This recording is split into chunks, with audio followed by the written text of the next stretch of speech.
way I can draw something, whiteboard, something. Where do I find it? Share screen. Share screen. Yes. Okay, whiteboard is there. Yes, yes, yes. Got it. It's convenient. Yeah. So it's 11:10. We should start now. Good morning, students. Before I ask our today's guest speaker to start the session, it's my duty and privilege to introduce him in front of you. We have Dr. Pankaj Poddar from National Chemical Laboratory, Pune, who is serving as a principal scientist since 2005 there. Dr. Poddar has done PhD from JNU in 2000. Then he went on for doing his postdoctoral studies in Israel and South Florida. He is the recipient of CSIR Young Scientist Award, NCL Scientist of the Year Award in 2010, and he has got many awards under his belt. Physical chemistry and material science is the field in which Poddar sir is working there. His research areas are drug molecule conjugation on nanomaterials, chemical bio-nanosciences, nanomaterial chemistry for thermoelectric devices, solar cells, multiferroics, magnetochemistry, nanomagnet, and of course, the superconductivity. I have already shared the Google citation of Poddar sir with all of you in the chat box. You can go through that. So it's our pleasure that Pankaj sir is there with us for the talk on superconductivity. I request Pankaj sir to start the session. Hi, good morning, everybody. So this is again. I want to thank Bajaj College for bringing me closer to you with this technology, which I mean, I rarely use Zoom. I am a Blackboard person like many of your teachers. So I'm still learning with Govinda only. I'm learning how to make best use of this technology, though none of us are comfortable with this. I guess so. All of us are much better with the old-fashioned Blackboard. So I will try to convey what I am going to teach today as best as possible with the limitations here. Um, okay, so uh, before jumping into the superconductors, let me the science of physics and engineering of superconductors. I think all of you know what a normal. So physicists and engineers, they classified solids actually into a few categories just for convenience actually to based on the physical properties. And engineers, they have their own further classifications based on their basically properties, engineering properties. Basically, I will come to that, which are not. I mean, physical classification of solids is based on their fundamental properties, which are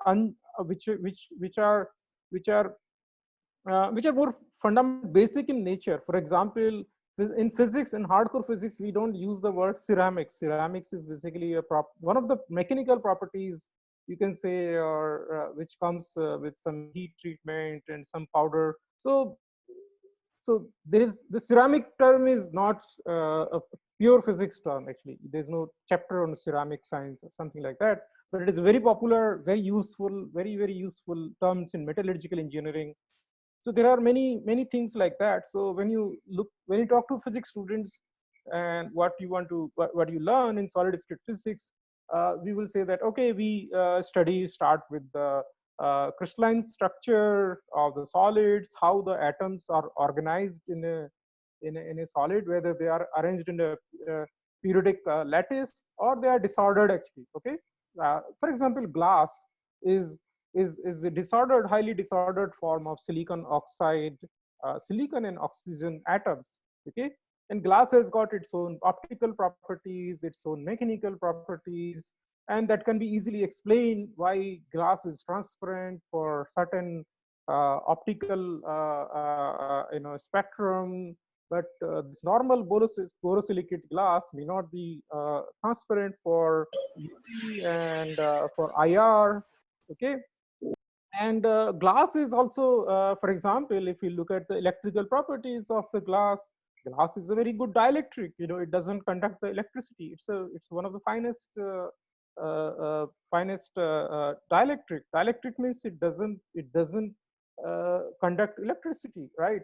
So, and it is very useful. Dielectric industry for dielectrics is very rich in the money.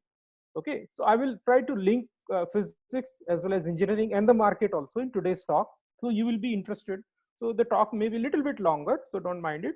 So I have to form some interest in you so that you try to connect it with the physics, then engineering, because I think there are physics students, then the basic science students and engineering students, and there are some faculty members also as well. And many of you may want to start your industry, etc. Okay, so this talk will be useful for you to get you a spectrum. So dielectrics are used in some part of dielectrics are heavily used in your capacitors. Actually, capacitors cannot work without dielectrics. Okay, you have two electrodes, right? And then you have basically a sandwich between them. You have some form of a dielectric. Okay, so dielectric material. Now, any shielding, electrical basically shielding between between two conducting wires is also dielectric material, and that matters a lot actually. There are high K dielectrics, and if you look into the computer electronics, the dielectrics have got amazing uses. One material is basically barium strontium titanate, where the dielectric constant can change when you apply the electric field actually. So it's basically tunable dielectric. All right, you can tune the dielectric properties when you apply the electric field. And your RAM, basically random access memory, is made of one of these dielectrics actually, BSTO, barium strontium titanate, dynamic random access memory. So it's a very big industry, dielectrics. Then you go to the so in dielectrics actually you have these dipoles which are randomly oriented. And they are not. So when you have orientation of these dipoles, electrical dipoles in certain direction, so you can name it as a ferroelectrics. Now ferroelectrics is a very big industry. It is giving a lot of devices. Okay, so I'll not go into that, but then I'm going to the classification of solids, based on the physical property and their market. Now let us move to the second industry, metals. Metals, they're all around you in the computer circuits, to your home wiring and all your appliances. Everywhere, wherever you need to conduct the electricity, you need to have some kind of metals, whether it is copper or aluminum, or it can be gold wire, which is much better because of its environmental basically non-reactivity and reasonably good, very good conductivity. So there are now there are polymers also, which can give you certain conducting properties, but we'll not discuss the polymers in this talk. So basically metals are metals, and the basically like elements, pure elements, or the alloys of the elements. They can be a very good electrical conductor. Okay, and so they have again very big industry basically. Now suppose another very good industry which is coming up, and which you may see, for example, if your touch screen, actually your touch screen is, when you touch, it's basically capacitive touch most of the time, and some other technologies are there. So basically there is a conducting glass, so you want to have both the properties. So most of the time, if you see any conductor, for example, gold or silver, they do not allow the light to electromagnetic waves to pass through. They are opaque, right? Gold, you cannot, if you take a thin film of gold, light doesn't pass, you cannot see through it. So, but for many technologies, for example, your screen in your mobile phone, your touch screen, you need something which basically makes the electrical contact with your finger, and also it should allow the light actually, because you can see what is there in the screen. Uh, so there is this material is called ITO, right? Indium doped tin oxide. So now you have an oxide. Uh, Oxides are generally considered as dielectrics, which does not conduct electricity. Now, indium doped tin oxide is basically a very special form of conductor. It's also conductor, which is transparent actually. Okay, so there is no, I mean, when you demand something based on the application, so physicists and engineers, they answer this challenge. Okay, so you conductors, metals, the metallic materials which have got metallic properties. We discuss what is metallic properties actually. We'll come to that second next part. Now we will move to the so it's a big industry actually, very big industry actually, and it's very challenging also, very challenging industry. Okay, next industry is basically magnetic materials. Magnetic materials is like booming from the beginning, and it holds a big market share, and it is like, for energy also, energy industry, it's basically giving a lot of new ideas, new applications. Okay, next, after that, a physicist will jump to very significant classes of materials, which is called semiconductors. So semiconductors, when they came into the market, they basically phased out those vacuum tubes, based diodes, and heavy equipments, and everything started getting miniaturized. And based on the Moore's law, now still you have millions of transistors on your in a tiny space. Okay, you can make many interesting circuits. I'm sure that you are doing that, but you should, we are old-fashioned physicists, so we used to do it in a different way, the way you are doing actually right now with the semiconductor circuitries. Anyway, so semiconductors are, yeah. So there is, I think somebody's mic is open, so you can text me your question. I would love to get text form of questions. So semiconductors are again classes of materials which conduct electricity, right? And the way they conduct electricity is entirely different, very different than the metals which we discussed. Okay, so we'll come to that, how they are different. Okay, and another classes of material, which is a very small area, but it is becoming more significant, which I want to mention. It is called semi metal. Okay, semiconductor, conductors. Okay, whatever you can call it, metal, and then semi metal and semiconductors, right? Semi metals are also special, very special material. Most of the thermoelectric materials which basically convert the waste heat into the electricity are mostly semi-metal. So, okay. So now I will stop the basic classification of the materials based on their electrical and magnetic properties. And so that was the old-fashioned classification. And then here comes basically Kamerlingh Onnes in 1911 or 1913, I don't remember. So he was the first person to liquefy helium, and it is interesting science how you can liquefy the helium. And okay, so I have a liquid helium, helium liquefier in my laboratory in Pune. And so then he was the first person, he could see that so he took a metal actually, in okay, and then he took a pure element actually, I think mercury or lead in this case, whatever, it doesn't matter. So then he found that when he uh, uh, uh, started cooling it, because he had a cooling technology, he had a hold on cryogenics, so he had a way that he could cool the temperature of a material below the liquid nitrogen. Earlier people could liquefy nitrogen and they could reach to 77 Kelvin. But here with this new technology, he started looking at the electrical properties, electrical conduction, the way electron flows into that material mm, at a very low temperature, which was unreachable. So new physics started coming. Actually, new physical principles started coming, and which were puzzling for the scientists. Scientists never believed that this thing.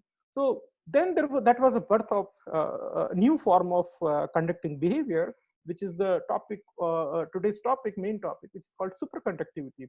Superconductivity. When you say super, like there is a term super dielectric, super paramagnetism, super ferromagnetism. I'll not go into that. Actually, that is a very interesting physics.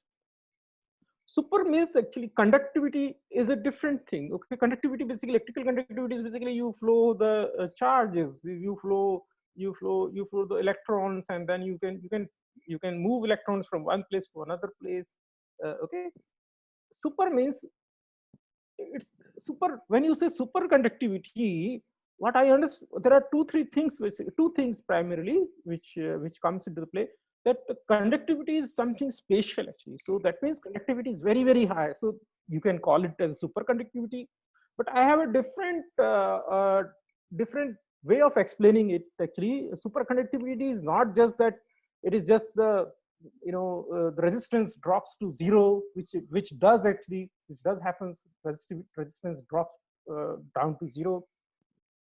So that is not the only reason that you call it as a superconductor. Superconductor basically the electrons, the mechanism, actually the electrons which are responsible for taking the charge from one place of the wire to another place in the of the wire.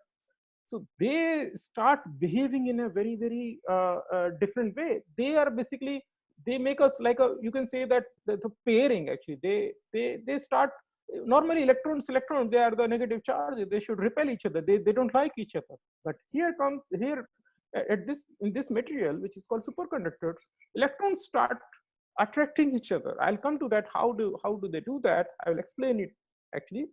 So so uh, so so it's basically collective behavior. It's basically strongly correlated behavior. So electrons are correlated with each other. So electrons know each other's presence actually indirectly through the lattice. They know the so so all the electrons start behaving in a very different way. You can call it as a super. That's why you can explain that it's a superconductor actually. It's not just like one guy is basically flowing when an electron is just taking the charge, उसको कोई मतलब नहीं है, वो जा रहा है.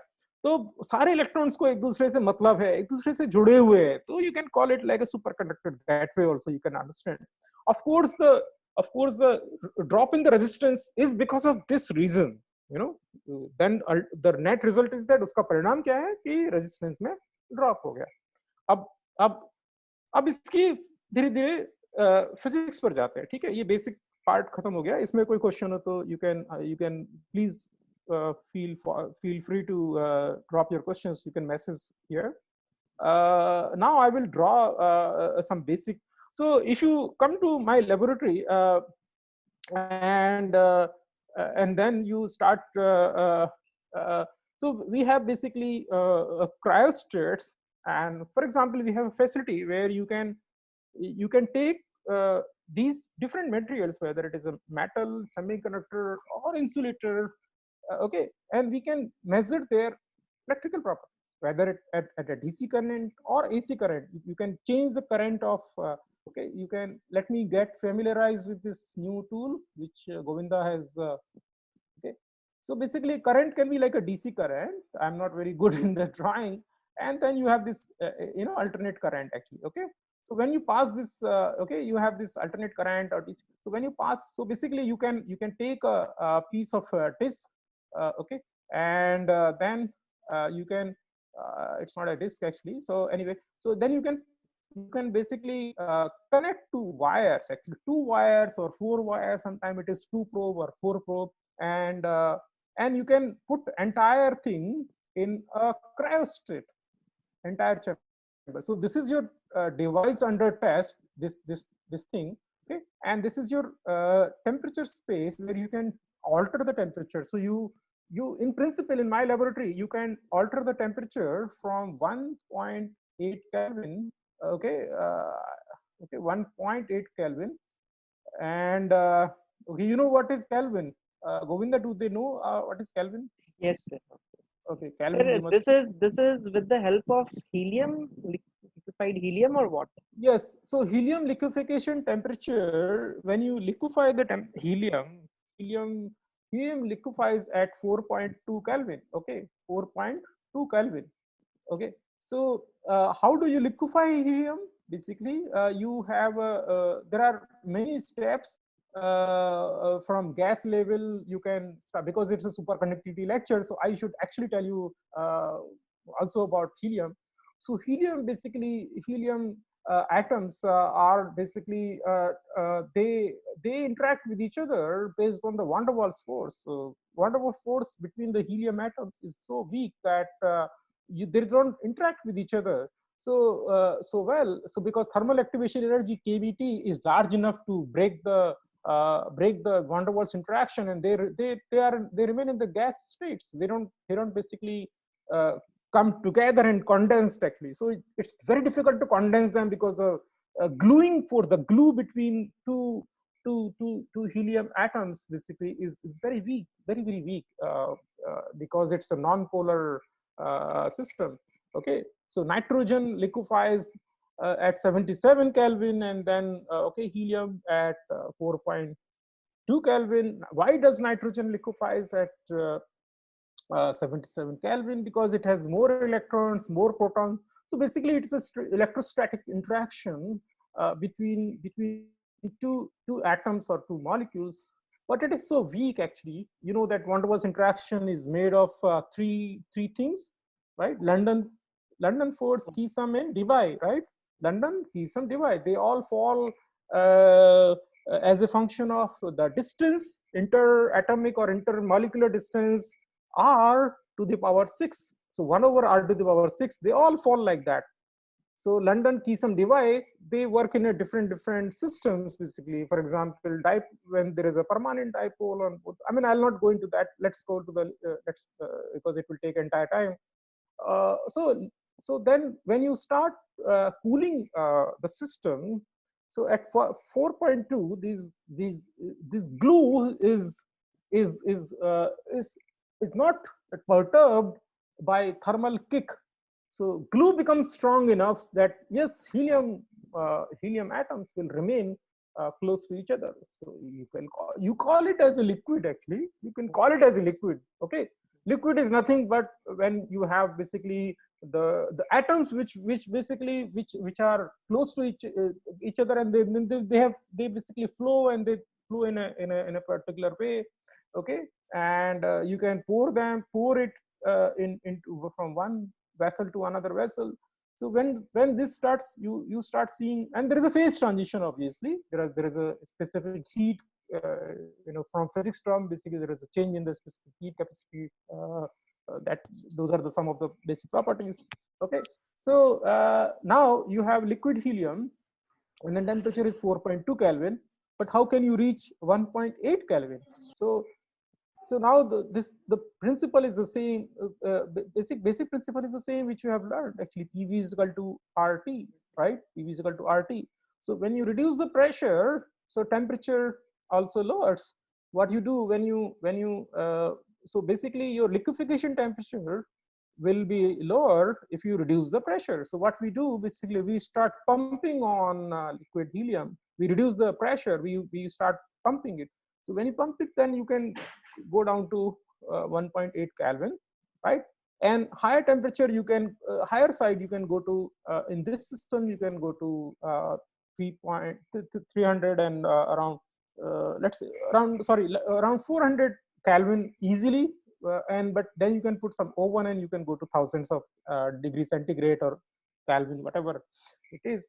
And also you can have we have a superconducting magnet actually there, where we can go to 9 Tesla. As I said that we can produce very high amount of field. 9 Tesla is really unimaginable field. So electromagnets which you see in your laboratory, in your college laboratory, maximum they can reach not more than 2 Tesla actually. So 9 Tesla and 2 Tesla, you can say that it's a 9 Tesla is a huge field. Okay, so it can happen when you use the science of superconductivity. It can happen, and then you can study even much more interesting physics actually when you use that field.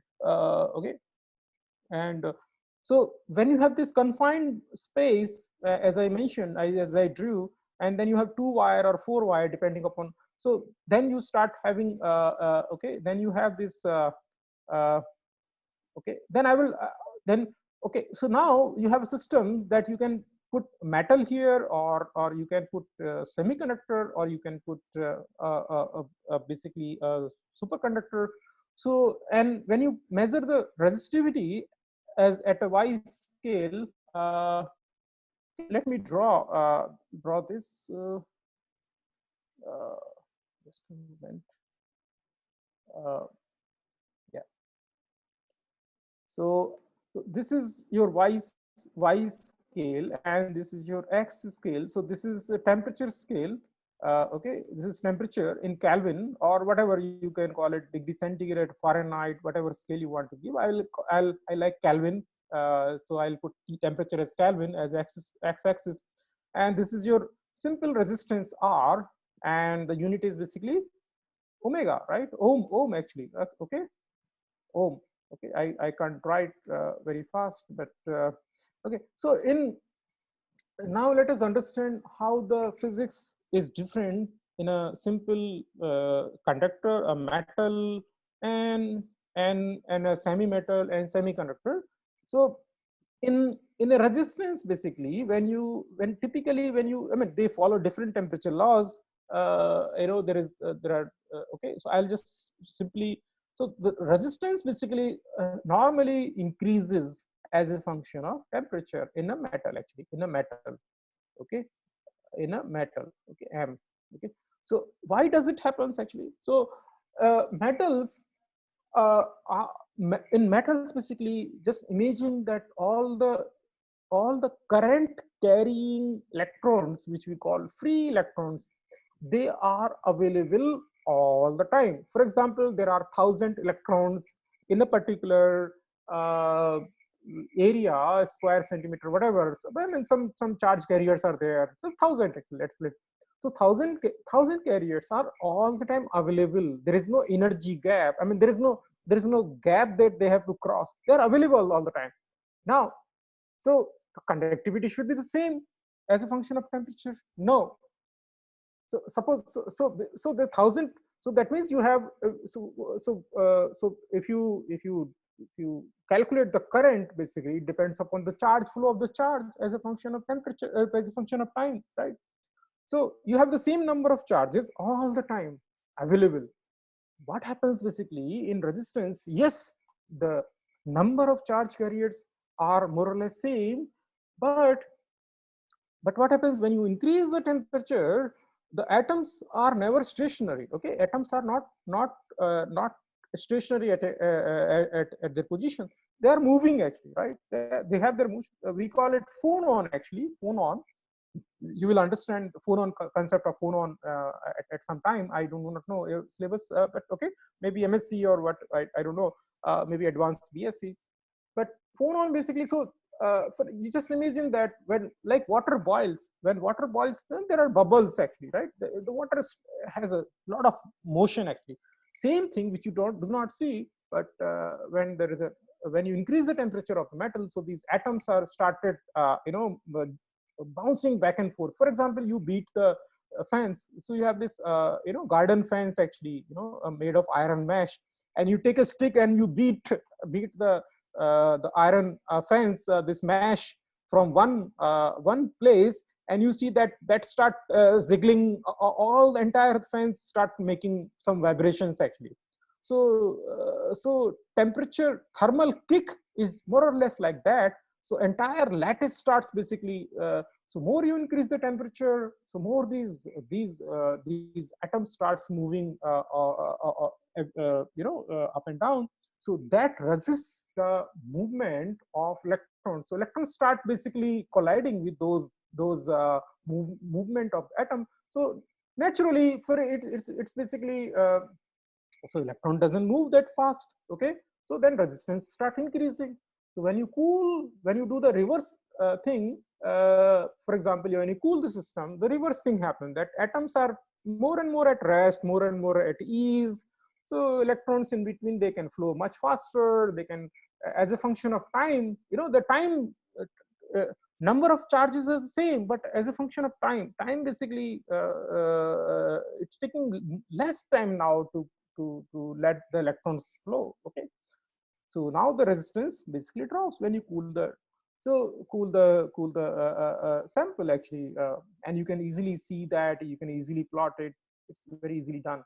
So now when you cool it to imaginary situation, for example, T is equal to 0 Kelvin. So resistance in principle should be 0 actually. Okay, but there are other things actually. There are impurities and other lattice imperfection. Let's not go into that. So that is a basic way the metals behave. Now semiconductors behave in a completely opposite way.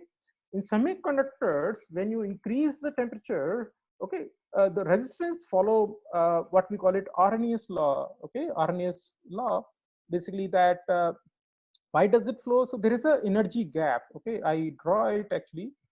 So there's basically you have a conduction band, and then there is a gap, energy gap, and there is a valence band actually. So most of the electrons in the semiconductors are residing in this valence band. And of course there are more complicated things, impurity levels and trap states and other things. You'll read it at advanced level, but the basic picture is, so electron, so this is basically your valence band, and which is lower in the energy, and this is your conduction band. Okay, and now when you increase it, so this is basically a gap which they need to cross. Okay, this is basically energy gap. So electrons can conduct, only those electrons can conduct which jumps from valence band to the conduction band. We are not talking about holes and other things. Okay, let's focus on electron, and you can easily understand hole conduction. Okay, now temperature helps this availability of the electron. So more the temperature you increase, so more numbers of electron can jump from this to this. So that means when you increase the temperature, you are making more and more electrons available. So here is a number game now. Earlier it was not a number game. Now it is a number game. More electrons are coming here. So then you have basically opposite. Of course, it follows some law. So for basically semiconductors, it follows a reverse law. But here comes another class of material, superconductors, which are essentially metals. Most of them. There are some materials which can be insulators also at higher temperature, but they behave more or less like conventional superconductors. They behave as a function of temperature. They behave more or less like metals. And what this Kemmerling on is, he found that suddenly at certain temperature, resistance just drops very fast actually. So this is called TC, okay, critical temperature. And here magnetic field, you can apply magnetic field also in this experiment. So magnetic field was 0, it was kept 0 here. Okay, so this was a Nobel Prize winning work. So he got the Nobel Prize to show, oh, this is a third different class of material. We didn't know this kind of behavior, and it seems very, and people didn't know that what is the reason behind this kind of behavior. Okay, so scientists were very puzzled that, so they call it like a superconductivity. If you have any question, you can ask me. Okay, now, so Kemmerling Onnes basically was, he just demonstrated that the theoretical understanding. So it's a quantum mechanical behavior purely. You need to explain it with the help of quantum mechanics. So then there was no theory. It was 1911, and so now they classified these superconductors in two categories. Type 1, where this temperature drops happens all of a sudden, immediately resistance drop happens at certain temperature, which is called type 1. Some materials, they saw that, oh yes, this material is, when we are cooling, resistance is becoming 0 at certain temperature, for example 15 Kelvin, 13 Kelvin. And there were some other materials where they found, no, it is not like that. this this this so they found that there is a reason where this gradually changes, and then basically it's called critical field, actually SC1 and SC2, below which it's basically not a first order transition, we call it. It's a second order transition. So there were two different classes of material, without going into the detail. But people didn't understand why this is happening actually. As I told you that the first theory came by Bardeen, Cooper, and Schrieffer, which we call it, which you learn in BSc, very nicely. So this okay, in MSc, I think MSc you will learn. So Bardeen, Cooper, Schrieffer, they gave together. They also got Nobel Prize. It's called BCS theory. So BCS theory was able to explain uh, why this thing is happening only for certain materials, not for. I will come to the high temperature superconductors later on, which is so superconductors. The status today is that there is a lot to be done. It's one of the hottest field, both in the finding, both like there are two things which are going on in superconductivity. One is basically you want to find more and more new materials which are malleable and which can be formed as a wire. Okay, so you can make a coil, and the transition temperature, the temperature below which it shows the drop in the resistance, you want to shift it closer to the room temperature. That is one effort which is going on. Another effort is basically, which is even more difficult, is that to explain why this is happening. So okay, BCS, Bardeen, Cooper, and Schrieffer, they gave this theory, and as per this theory, as I explained, so when this what happens when this electron moves through the lattice. I will again use the share screen, and I'll draw it. Okay, I will erase it. Um,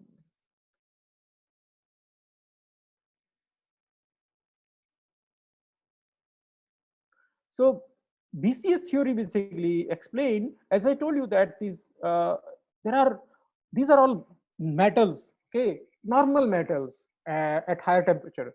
So we already know what these normal metals are. These normal metals means there are n number of charge carriers as electrons. Okay, so for example, again, 1,000 electrons are available to conduct the electricity. Fine, very fine, and those electrons are flowing with this limitations that they are bumping with each other also. I mean, that means there is an electron bump scattering also. There is an electron nucleus scattering, electron atom. Basically, they are bumping from the other atoms also, and they are so electron scattering is also there. So because of this scattering, there is a finite resistivity. Okay, so which we call it R. Okay, which we call it R.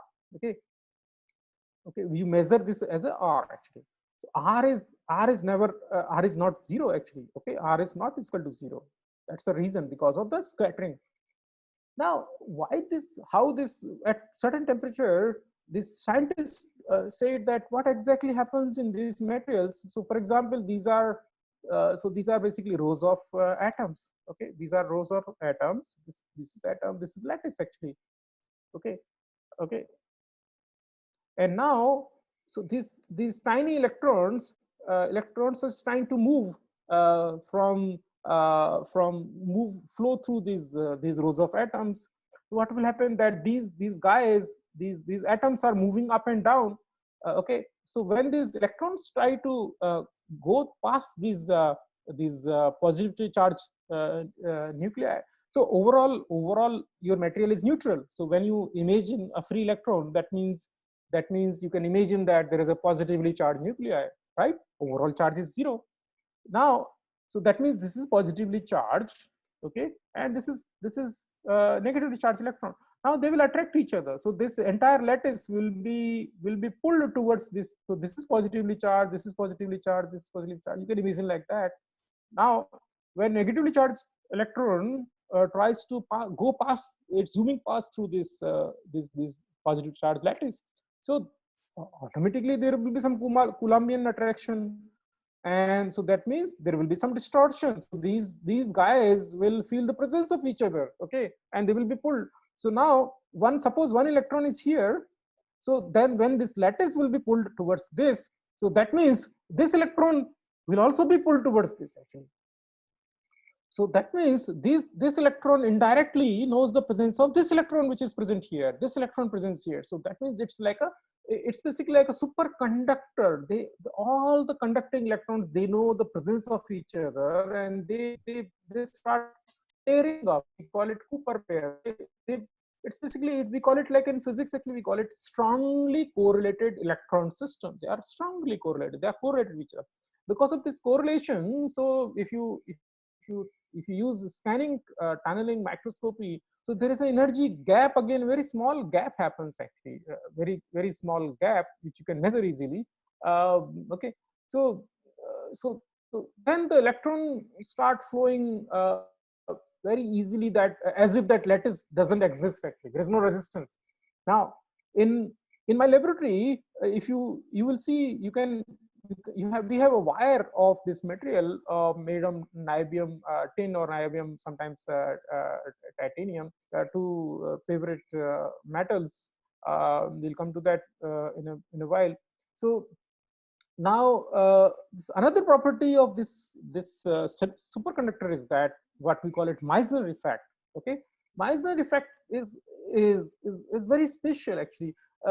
Again, in my laboratory, if you let's plot the another physical properties, magnetic susceptibility. So magnetic susceptibility chi is at the y scale, and x scale is at temperature. You can do easily this experiment. Again, we do it day and night in my laboratory. So what happens, that chi normally, okay, magnetic susceptibility, suppose for example it is positive, this is positive and this is negative, right? So what happens that in normal state, when the superconductor I mean above Tc, T is more than Tc, what happens that this chi, the magnetic susceptibility, is some positive value, and suddenly at Tc it drops to some negative value. For example, here it will be like -1. So -1 is basically considered as a perfect dielectric. So it suddenly drops, and you can see it in the laboratory, and it is so mesmerizing when you see this thing happening in front of your eyes. So at that transition temperature, so it is behaving like a perfect dielectrics. So dielectrics are again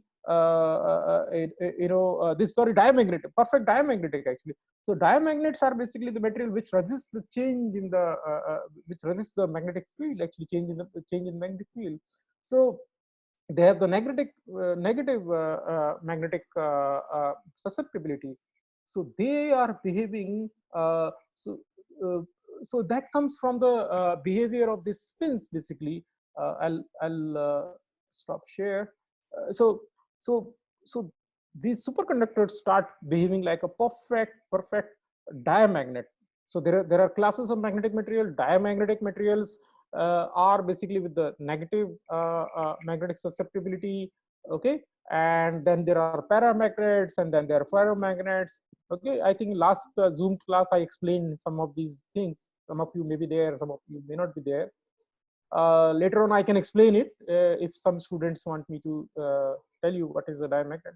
So Meissner effect, so Meissner found, the scientist Meissner found that there is an expulsion of there are some questions also. There are some yeah, mercury was yeah, see, there is nothing special about mercury actually. There's nothing. There was a lead, and there are in periodic table, if you find, there is a question that from yeah, so there is a question that why mercury actually. There is any special, not at all actually. They had this they must be doing something else with mercury, and mercury is the most common thing which is available in the laboratory. And nowadays we have phased out all the mercury, but then they later on found that there are so many things in the periodic table, so many elements which used to show. Then lead was also there, and then niobium showed niobium, and then alloys of niobium, magnesium, Mgb2 was very famous, and then iron selenide was very famous. Then came these cuprate families and iron penectides and all kinds of things, the high TC superconductors. So Meissner found that there is a when you put a superconductor in presence of magnetic field, so so there are this surface current. I will draw it actually.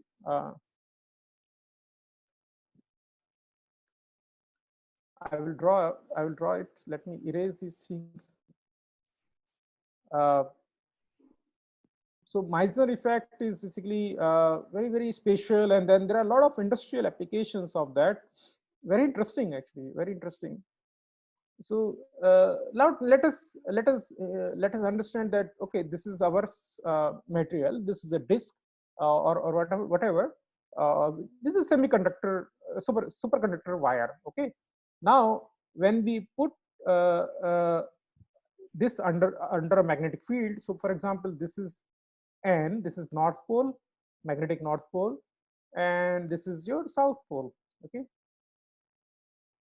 And there are these field lines which you can create this magnetic field by permanent magnet, or here I have drawn you can have electromagnet or whatever. You can have superconducting magnet also.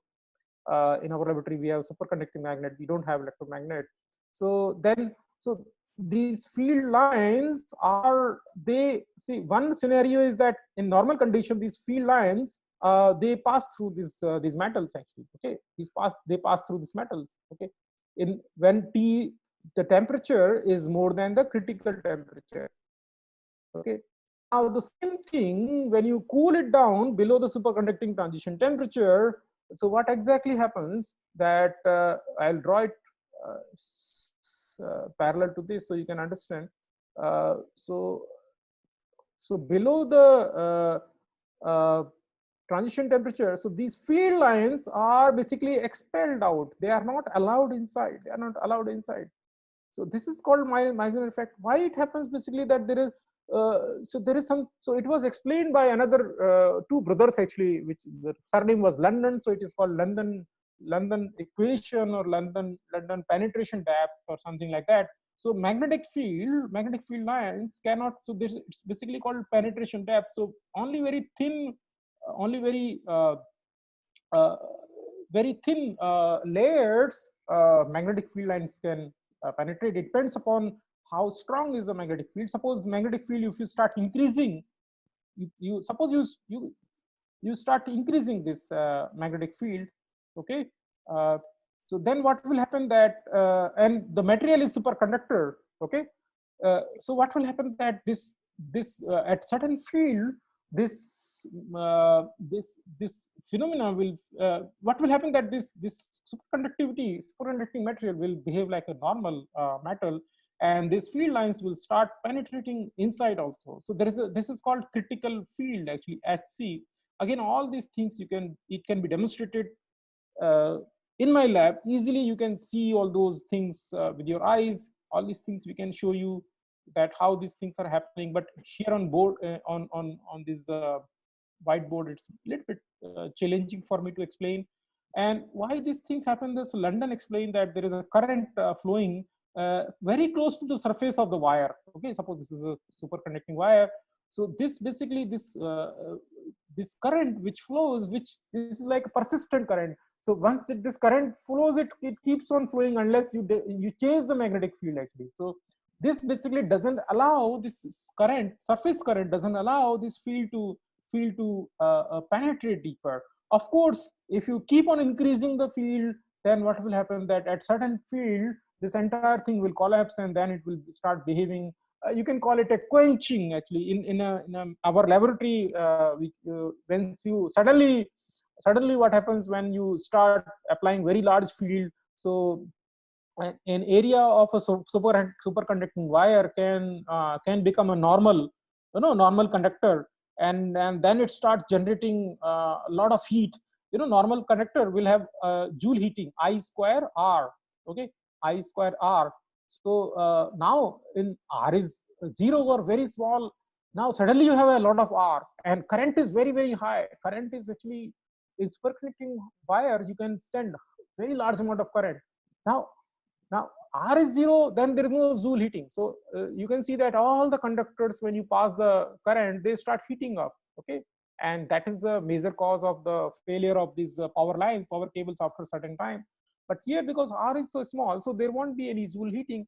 But now suddenly, when there is some R start developing, and you do not know that this super part of the superconducting wire is becoming a normal. Okay, now what will happen, that I square R and start heating up. So it's like a chain reaction.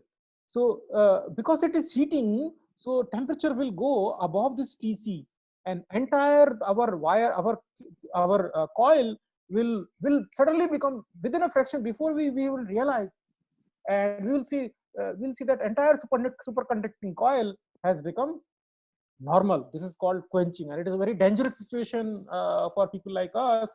And because entire superconducting wire or material is dipped into the liquid helium.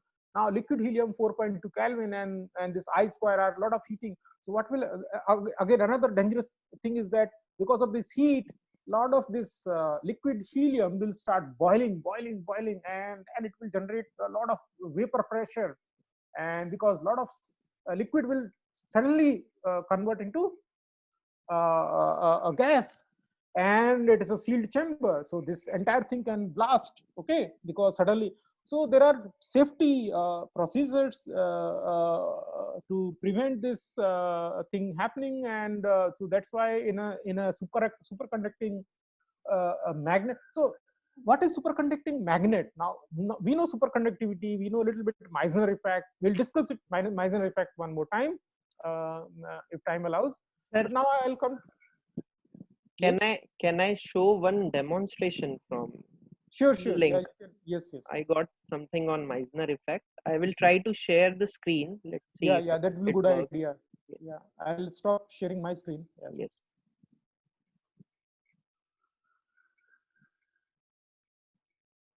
Can you see my screen now? Yeah, there are very interesting videos on YouTube, and this is very good.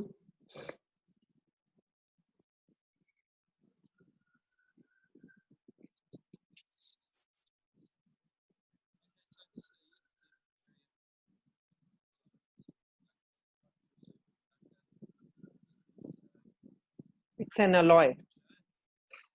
No, it's basically an oxide ceramic actually. It's YBCO, yttrium, barium, copper oxide. It's YBCO, high TC. Superconductor transition temperature is 80 plus, 88 or something, 80 something. Kelvin. Kelvin. Yes, around 90 Kelvin.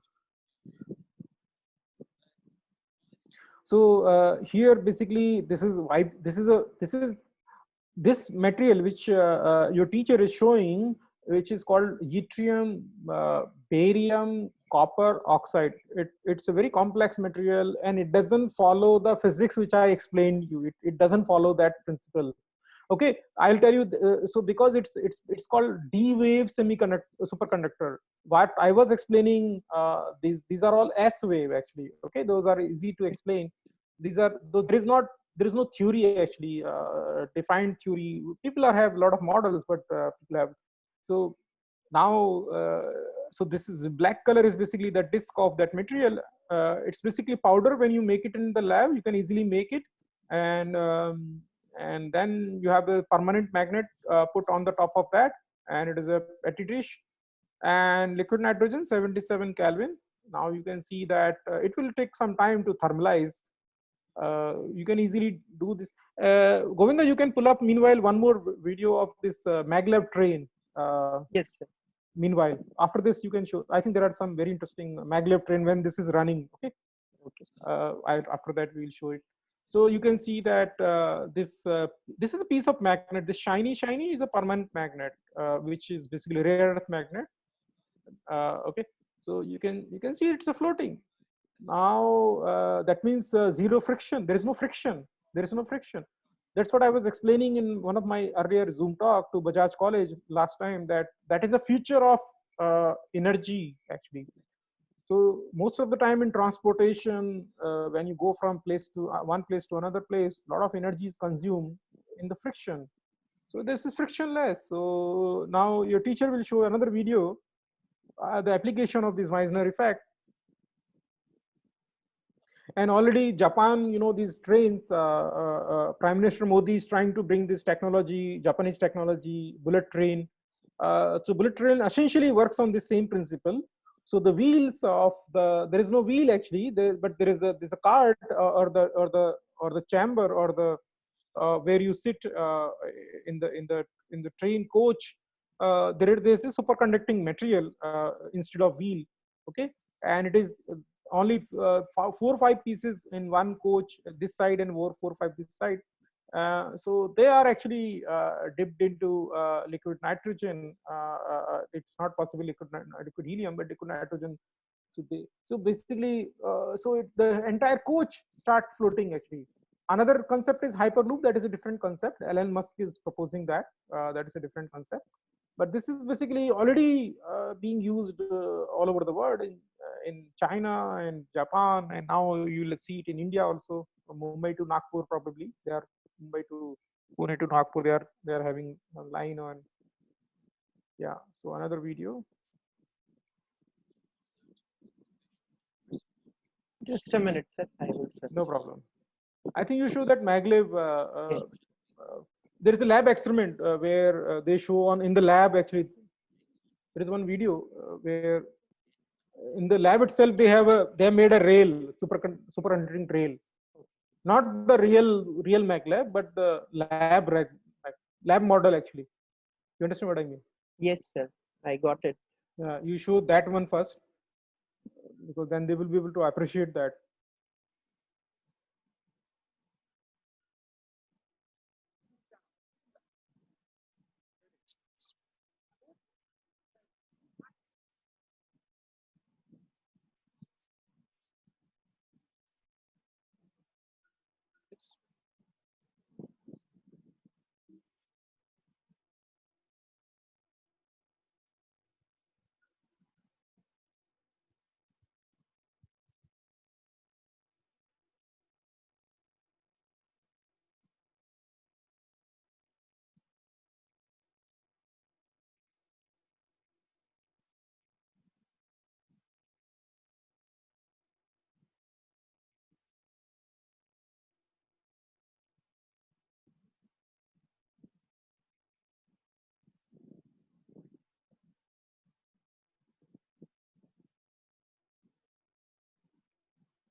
Yes, this one is amazing actually.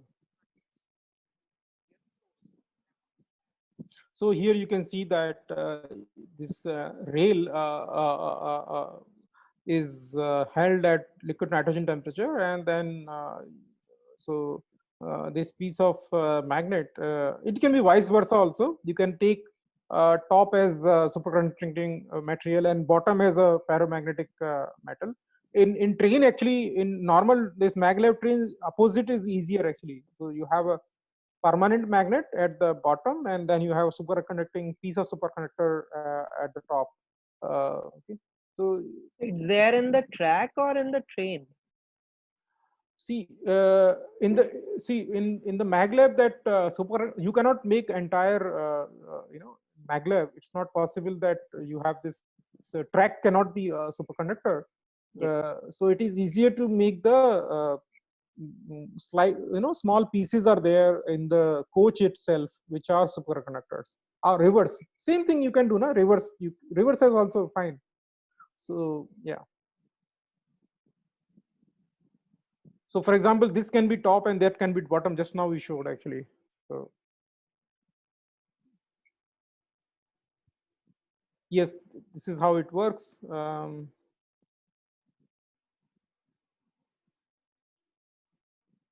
So this bottom is material is basically superconductor. So in the train maglev, actually this becomes the top actually, because it's easier to do that.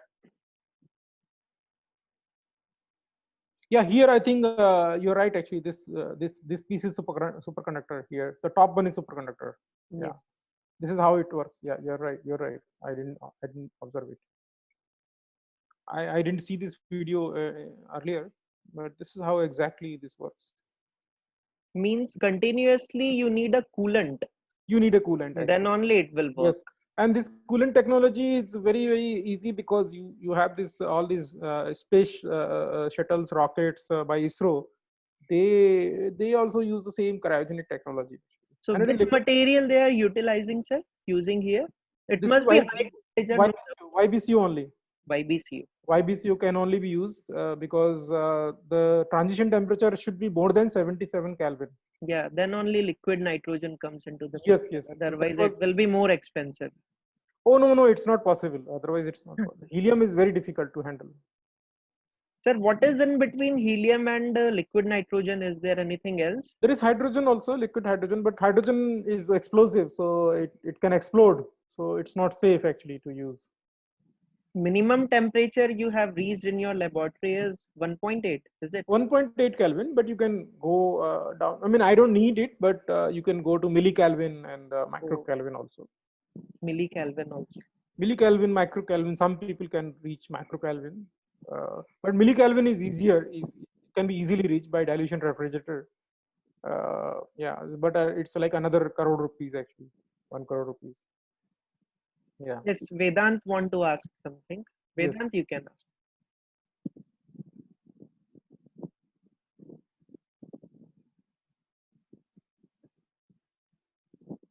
You have to unmute yourself. I can't hear. Before that, I will take the question which is already posted. On which factor I'll first I will narrate this question. On which factors we have to focus? I do not know who has posted this question because name is not there. Some number is there. Before you take this question, I want you to clarify this thing again. This type 1 and type 2. I am showing you one pic. Okay. From that, please explain this again because it's there in their curriculum. Okay.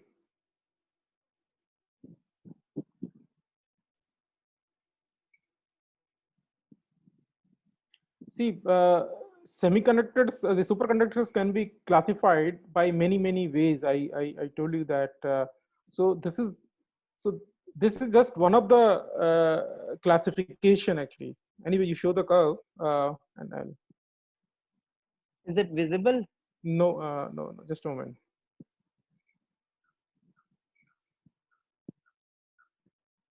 Yeah, it is visible. Yeah. So type 1 is basically, you can see that this red one, and so basically this is x-axis is your magnetic field, and this is your magnetization, which sign is minus actually. Okay, minus sign. So we plot it in a I show it normally a different curve. Okay, I show basically resistance versus temperature curve, but so this is, you can see that in type 1 there is a very sharp transition. You can see this line, red line, and there is a field HC. Above HC there is this is basically normal state. Okay, and below HC we are talking about only about type 1, and above HC below HC there is a superconducting state. So when you apply strong magnetic field, suddenly, all of a sudden, when you cross some particular field, for example, 9 Tesla, 8 Tesla, suddenly you will realize that the superconductor has become a normal. So that means it is easier to see this thing in the resistance curve. So if you can show the resistance curve, it is very easy to see that in normal state. You just let me explain this curve, because you can in real life we what we get is basically resistance versus temperature. Okay, and you can get this also without any problem, magnetization versus H. So okay, red red one shows basically that there is a sharp transition now. So that is called type 1. Now, very few materials show this type 1 behavior, that there is a sharp transition at particular HC, but there are many materials which are type 2, where you have this mixed state. You can see this dotted line HC1 and HC2.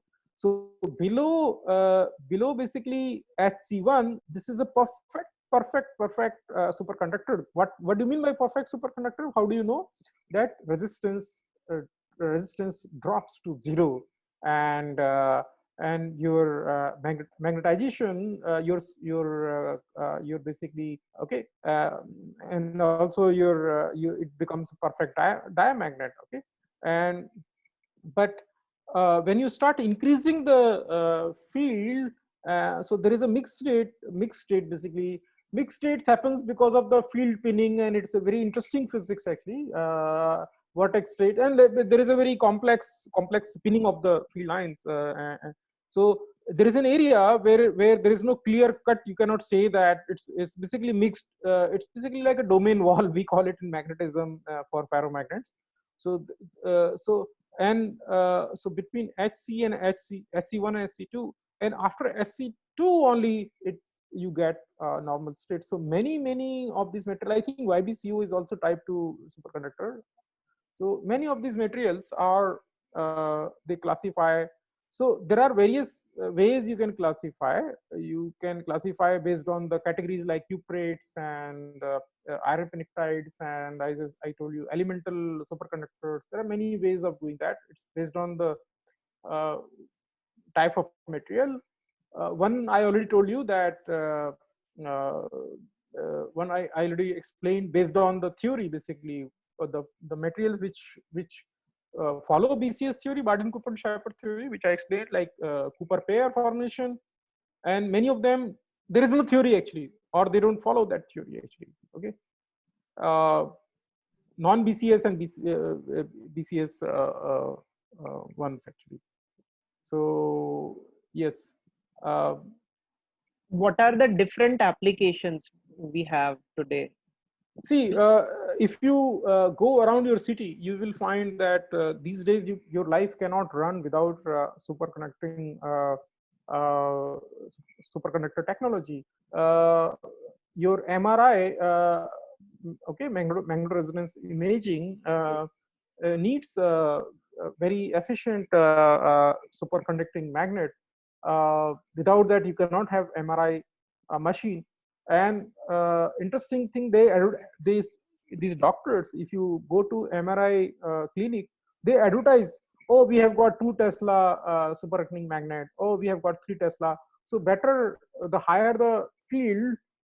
For me, for a person like me, I mean, 2 Tesla is I used to play 2 Tesla 25 years back, 1.5 Tesla. For them it is like a big deal. Now we have this 9 Tesla, which is really amazing. People have more than that, 16 Tesla, and very few facilities. In US, there is a National High Magnetic Field Laboratory in Tallahassee, Florida. There you can go, field up to 35 Tesla, which is really very big. So this MRI, 2 Tesla is a big deal. Then you can have 3 Tesla. Another technology is basically nuclear magnetoresonance, where again this is the same thing. Better resolution, NMR resolution, will have much stronger superconducting magnet. For example, in NCL, in our laboratory, we have different kinds of NMR. So now we have 700, 800. I think in India, we were the first laboratory to have, I think, 800 megahertz, I think. So which has got a very strong superconducting magnet. So the resolution becomes much better. Now, it's all these particle accelerators, these when they do this large hadron colliders and all those things, wherever you need to move the charged particles any cyclotron where you need to move a charged particle round and round and with increasing velocity, and then you then you bombard it, and then that's what particle physicists they do. So you need to in order to keep that charged particle into a cyclic loop, you need to apply magnetic field. Only with the magnetic field you can maintain. So the magnetic field guides are there actually. So all over there are these superconducting magnets everywhere, and sometimes there is a mix of superconducting and normal electromagnets. Uh, okay, and uh, there is a what about future actually? So, and there are numerous, and maglev already your teacher showed that there are trains which run on superconductivity. Now people are telling that, okay, you can what about transmission lines? Why we can't make this transmission line there where majority of the losses happens based on the superconducting wire? As your teacher mentioned that it is not is it possible to so cool it? So if you have such a long thousands and thousands of kilometers of transmission lines, so right now it is not possible, because even YBCO, even if you have a superconducting material which shows TC more than room temperature, it's not possible because most of these are very ceramic. You saw your teacher showed this video where this superconducting material was not in a wire form; it was a disc actually. Okay, if you notice, it was a disc form. It was not a wire form. So it is very difficult now.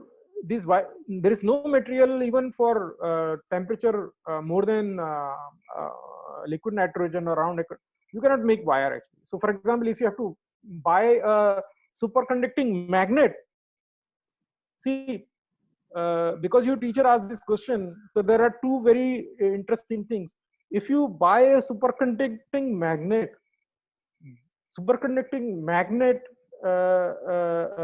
as a coil, okay, if you have to make a coil, you have to use old-fashioned alloy, niobium based.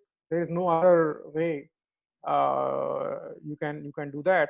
But of course, you can make a pallet. You can take a powder of YBCO cuprates, and you can make pallet out of that. And for future, this if you have room temperature superconductor, the world will change drastically, unimaginable. You can't mind. I mean, if I start thinking about the future, my mind's it's mind-boggling actually. Everything will shrink down. I mean, be your laptop, a lot of heat is generated because of this. A lot of heat is being generated because of this I square R. Everything will be, power consumption will drop like uh, to a fraction of power which we are right now, which we are using. Believe me, energy consumption will just drop. In fact, physicists, superconductivity people who are working in superconductivity physics, they will make these energy companies bankrupt actually. The moment this technology comes, these oil industries will fail. They will be all out of business actually. Solar industry will fail, because power demand will become, all your air conditioner, everything, all these power demand will come to almost to fraction of what we are using. So yeah. So maglev is, see, economically viable. It, this is a different question. I may not be the right person to answer, but because it is running for several decades, so it must be economically viable in Japan and other countries. Then it's basically, it's a very difficult question for us to answer, because economics is a very fluidic, very dynamic term. So I better, I mean, but with government subsidies and other things, government doesn't always look for economic feasibility. They sometimes look at the environmental cost also. Noise pollution will be significantly less. Not just the power requirement. You just imagine maglevs are very silent trains because there is no friction. Only thing is only friction is because of the air. Air basically is the is the only problem. You are basically flowing. That also can be hyperloop technology even solve that. Okay, there is a mild vacuum or something like that. So So I would say that future is your future. The students who are listening, your future is very, very bright. We may not be alive to see that age, but I would people like me, even whatever is the economic feasibility, uh, if you look at environmental consequences, superconductivity is the future. There are two things which I strongly promote to save the way we are going in the mad race.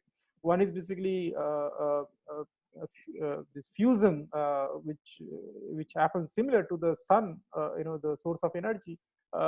Fusion technology should be highly promoted, and there should be a lot of research on that. And second thing is this superconductivity. Other things are just fashionable. They are there today and tomorrow they will not be there. Actually, they say that they are all green technology, but none of them are. It is really a green technology. Superconductivity is the green technology, believe me. Uh, Other things are just fashionable things. Solar and all kinds of things are not. Wind and all those things are not at all green energy. They are just fooling scientists are fooling you, the public. Actually, neither solar is green, nor wind is green, nor bio is green. Actually, I think these are really green. Actually, the energy coming from fusion and energy saving from superconductivity. Yeah. Sir, what is your view on the recent claim of this ISC Bangalore scientist about the room temperature superconductor? See, I have not. Many of my colleagues have tried that in their laboratory. Initial attempts were very all over the world were not very encouraging, and people had doubts. Problem is that their material, so there are two things for scientists basically, that whether you can make the same alloy or make mixture of the material in the same composition, same thing over and over again. Even the the basic physics doesn't allow that. If you make anything in the laboratory, people say that, but I mean, there is always an error that if you make the same thing again and again, it's never same. Two transistor, nothing in the world is same. If you if you have the silicon fabrication, so labs, not two devices are not same. So forget about this sample, which is superconducting sample, which is made in the lab. It cannot be the same over and over again. But now question is that what is the tolerance level? How much? What is the tolerance level that if you move from those ideal condition, how much you move here and there that you lose this superconductivity? It seemed that they were working on a very, very narrow tolerance, that you need exact composition, exact, and if you move here and there, you may not be able to demonstrate. So that was the original confusion, and they had a lot of troubles. But now I think they have sorted it out, and I think it is for real actually. Yeah, it's a very great physics which has come out of IIC Bangalore. Yes. uh, Can we expect next Nobel Prize to them? uh, well, Nobel Prize is, I mean, well, it has to be. The earlier Nobel Prizes could be given within 1 or 2 years. Then this wait time became a decade, then several decades. Sometimes this Ernest Ruska was giving a talk on microscopy. He had to wait for electron microscopy 50 years. So why there is a long wait? It's not the problem that there is a long queue, but uh, nowadays society wants to see true demonstration over the period of decade. That technology should test the time. Actually, I mean, it should be there to it should not be like a fashionable thing that आज कर दिया और कल कुछ और आ गया. तो they wait for normal. These days Nobel Prize committee, they test it for several decades before they give the uh, Nobel Prize to anybody in any field. Actually, if you see, the people are mostly very old, 90s and 80s, and so it has to test it's the time. तो समय का test उसको झेलना पड़ेगा, इसको कहते हैं valley of death, weather उसको सरवाइव कर पाता है कि नहीं कर पाता है 2-3 डिकेड तक, 20-30 साल तक, अगर वो टेक्नोलॉजी यूज में आती है और उसके ऊपर थ्योरीज आती हैं, तो वो एक लंबा प्रोसेस है। आजकल वो बहुत लंबा हो गया है। पहले जैसे रामन इफेक्ट आया तो रामन को 2 साल बाद नोबेल प्राइज मिल गया, है ना। सबको 2-3 साल में पहले नोबेल प्राइज मिल जाता था, जिसको जो करना एक एक्सपेरिमेंट किया फटाक से नोबेल प्राइज मिल जाता। आजकल वो नहीं मिलता है। आजकल तो पूरा लोग मर जाते हैं एक्चुअली वेट करते करते। अर्नेस्ट रुस्का जैसे आदमी को, जिसने 1930s में इलेक्ट्रॉन माइक्रोस्कोप जैसी मोस्ट इंपॉर्टेंट थिंग डिस्कवर किया, उसने उसको 50 साल हॉस्पिटल बेड पे था, जब उसको जाकर के वो उसके बाद मर गया वो, उसके कुछ देर बाद। तो ये हाल आजकल तो ये हाल हो रहा है टेक्नोलॉजी का। So I think there is one more question. You want me to take that? It's a very nice question. Same question. On which, huh? See to it. Yeah, on which factors we have to focus strongly? It's very matured question. I don't know who has posted it. It's very nice question. Looks from a very mature, good researcher. On finding and for synthesizing any substance for showing superconductivity at room temperature, like crystal. See, thermal conductivity doesn't play a role here. Crystal structure, very much. First thing is the crystal structure. Actually, first thing. And of course, then you look at the magnetic properties and resistance. And many times, basically, these days, what is happening is a trial and error, rather than a very intelligent guess, because there is no theory actually. See, intelligent guideline that कि भाई ये material बनाओ और lab में, और ये हो सकता है सुपर कंडक्टर बन जाए, उसके लिए आपको पास कोई थ्योरी होनी चाहिए। अभी मटेरियल इतने कॉम्प्लेक्स हो रहे हैं कि it is very difficult to guesswork, खत्म हो गया है अब, तो इसलिए नए सुपर कंडक्टर आना बहुत मुश्किल हो गया है।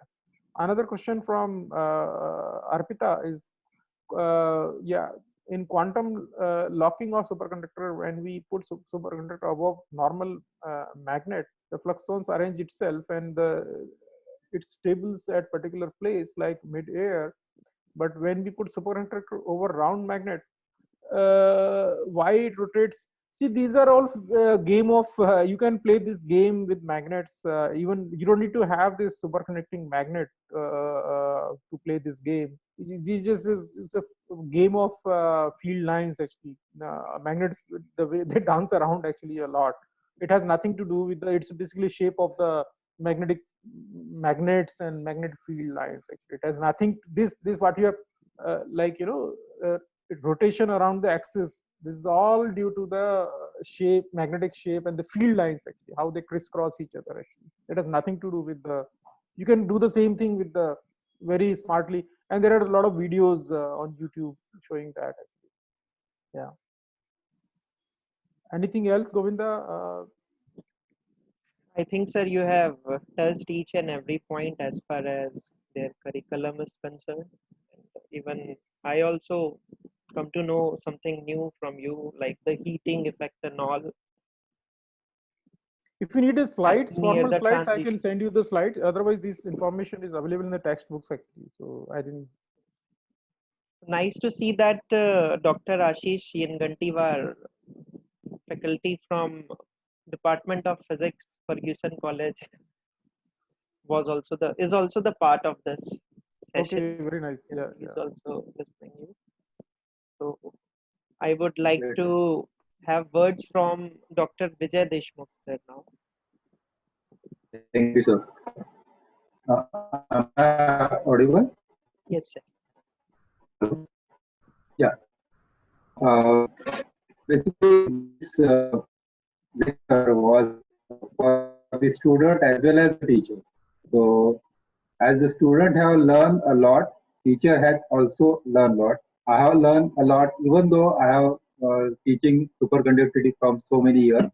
Now I have more points to explain the students, and those who could not attend this meeting, certainly I will show this recording, as Govind sir always is very kind to share all these videos. Thanks to Dr. Pankaj and Dr. Govind both.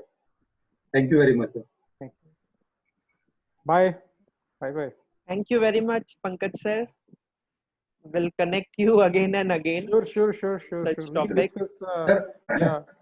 Uh, there is one request. If you can send some videos, what you were talking about, it's very fantastic to see how the superconductors are changing their states from normal to superconducting. That how it happens. That will be very good for us to show the students. so there are many videos available on YouTube these days, actually. Okay. I think Govinda can also do this. Govinda, you can send some links to some YouTube links. Yes, sir. I am basically a old-fashioned teacher, so I teach on. I love teaching on Blackboard, the basic Okay. physics and laws of physics, the mechanisms. So other things are more engineering aspect, the demonstration. And I have superconducting magnet in my lab. So if the students visit, so I can show them all these principles, actual measurements in my lab. So okay, yeah, we I many times I feel like I'll tell students sometime when they're back to make some interesting videos. But Indian students, the Indians are very old-fashioned actually. Yeah. Foreigners are very clever in making these nice videos. We are more Blackboard persons actually. They will put nice stuff on YouTube, make videos. So I still love. My idea was it will boost the students. No, I agree with you. The videos really help a lot. But unfortunately, I do not have my own videos. Not even a single one actually.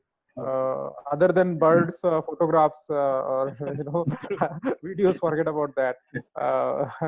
Sir, So we'll keep one session on mental health. I know that you are sure, spiritually motivated person, and sure. And I I would say used that to one of the areas which students will be interested is basically biomaterials, where we have a do. lot of research actually, and then phosphor material like optical materials, phosphors. I think you have also a lot of interest.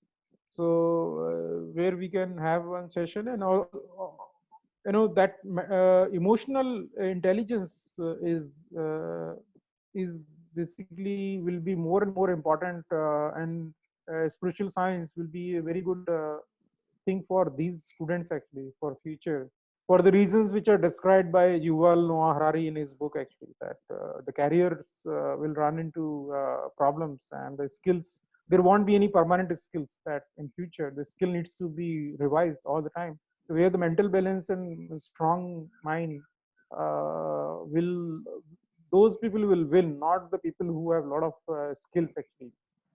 That's what is the future. Future is going to be very challenging for the kids who are listening to me. So that's why I suggested that the students start doing something from today itself actually.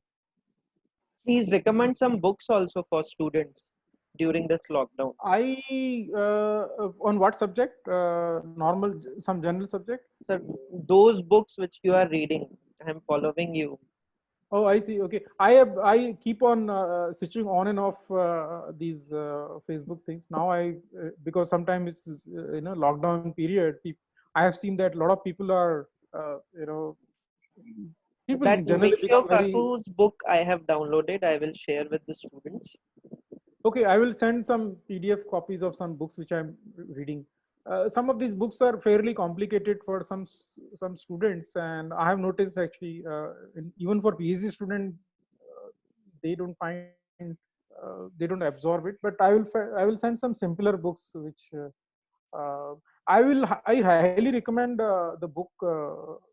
One book which everybody should read is, in fact, I have read and I have gifted to some kids, is by Prime Minister Modi, that Exam Warrior actually, or Warrior to Warrior, which only costs 100 rupees, and you should keep it in your library. I don't know whether you have it.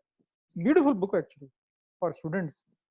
Uh, I have read actually myself. I have a Kindle copy, and I purchased hard copy and I gifted to my niece also, and she really liked it. So that is really good for from any, for any age. It is good actually. I would say that. Yes. And anyway, I will email some books which I am reading these. I am reading these days two books, three books actually. Um, one is basically one is by American cardiologist on the heart, which may not be, which is highly anatomic, I mean more complicated book.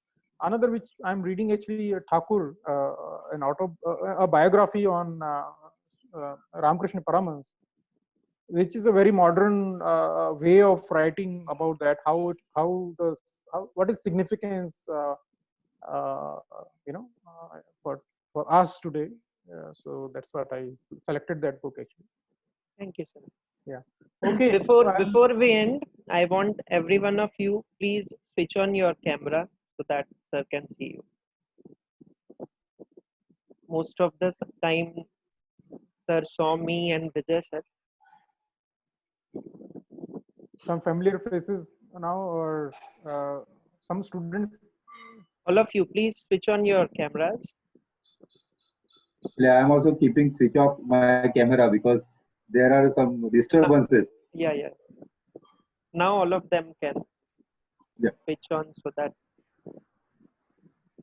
So you can see my lockdown cut. Yes. My hair growth is quite. I don't know how. I mean, see, many boys. You are going to a barber shop or something. You have nice haircut. Don't tell me that you are visiting barber shop. This year I had to shave off entire head because all the barber shops are closed down. So this boy, for example, Harshal, have you visited the barber shop or no? No, sir. And this guy, they will not tell me actually. See, my father actually called a barber at home, and I said, "Why are you doing that?" Actually, and so many people maybe, yeah. It's risky. It's very risky actually, very risky. So yeah. So Maybe they are trying. Before you leave, trying on. Just text your name in the chat box. This will be your attendance for the session. And once again, thank you very much, Pankaj sir. We will try to connect you again for some more interesting topics during this lockdown. Yeah. So this lockdown has become celebration for me at least. Yeah, me too. Again and again. I think all the students should thank your teachers. He's taking a lot of effort. I think pulling a lot of people from various places, I guess, not just me, and then arranging all kinds of these lectures. So you should appreciate your teacher Govinda, okay, for that. I hope you do that. And okay, yeah, bye.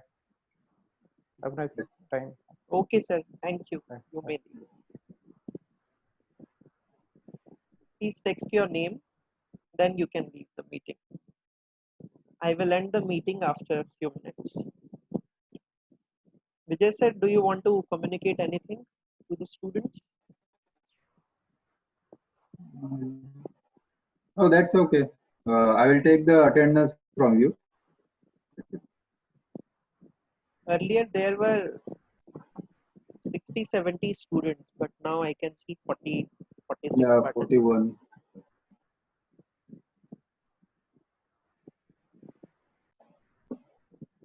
There might be some network issue also. Yes.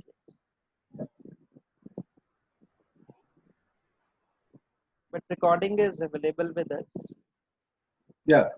That's good. That's good. I shared the